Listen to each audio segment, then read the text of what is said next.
Good morning, all of you. I hope all of you are fit and fine. In this video, we will continue our chapter Database Management of class 12th. So today, we will understand about the delete command, drop command, and distinct clause in SQL. So let's begin with the delete command. The delete command is used to remove the entire records or a specific record from a table. This command comes under the DML category. DML stands for Data Manipulation Language. For deleting an entire record, we use the following syntax. First, we will write the delete command. Then after, we will use the from keyword. Then after, we will write table name. And at last, we will use the semicolon for terminating our command. Let's see an example to make it more clear. Suppose we have a table student with 4 fields and 4 records, and we want to perform a query that to delete all the records from the student table. For this, we will use the following command. First, we will write the delete command. After that, we will use the from keyword, and after that, we will write the table name, that is student, and at last, we will use the semicolon for terminating our command. After executing this command, the entire record from the student table will be deleted. I hope it's clear to all of you. So let's understand for deleting a specific record from a table. For this, we will use the following syntax.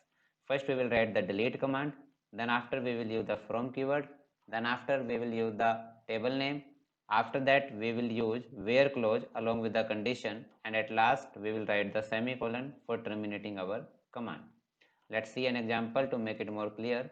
Suppose we have a table student along with 4 fields and 4 records, and we want to perform a query that to delete the record of those students whose roll number is 103. So for this, we will use the following command. First, we will write the delete command. After that, we will use the from keyword. Then we will write the table name, that is student. After that, we will use the where clause along with the condition, that is roll number equal 103, and at last we will write the semicolon for terminating our command. After executing this command, only that record will be deleted whose roll number is 103.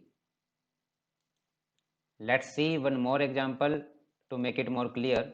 Suppose we have a table student along with 4 fields and 4 records, and we want to perform a query that to delete the record of those students whose marks is more than 75. So for this, we will use the following command. First, we will write the delete command. After that, we will use the from keyword. Then after, we will write the table name, that is student.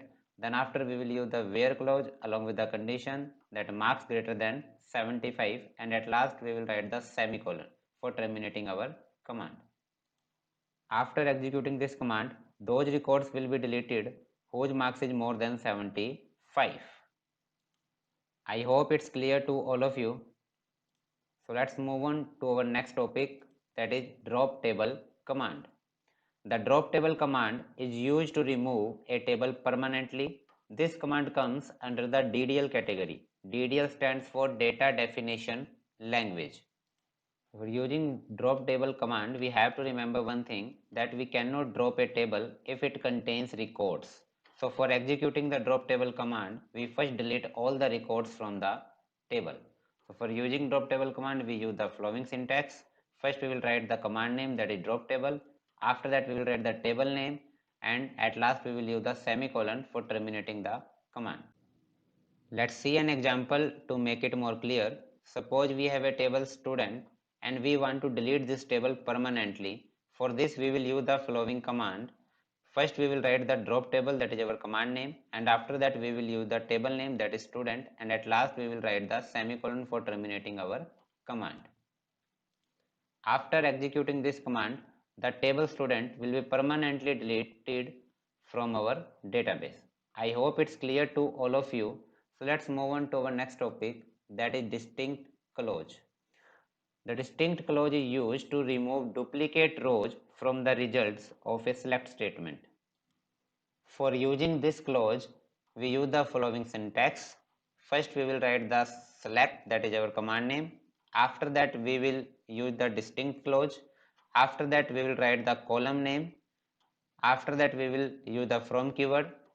After that, we will write the table name, and at last we will use the semicolon. Let's see an example to make it more clear, suppose we have a table suppliers along with 4 fields and 5 records, and we want to perform a query that would display the city from suppliers table with no duplicate values. So for this we will use the following command. First we will write the select statement. After that we will use the distinct clause. Then after we will write the field name, that is city. Then after we will use the from keyword. After that we will use the table name, that is suppliers, and at last we will use the semicolon for terminating our command. After executing this command, the city field will be displayed with no duplicate values. I hope it's clear to all of you. Thanks for watching this video. Have a great day.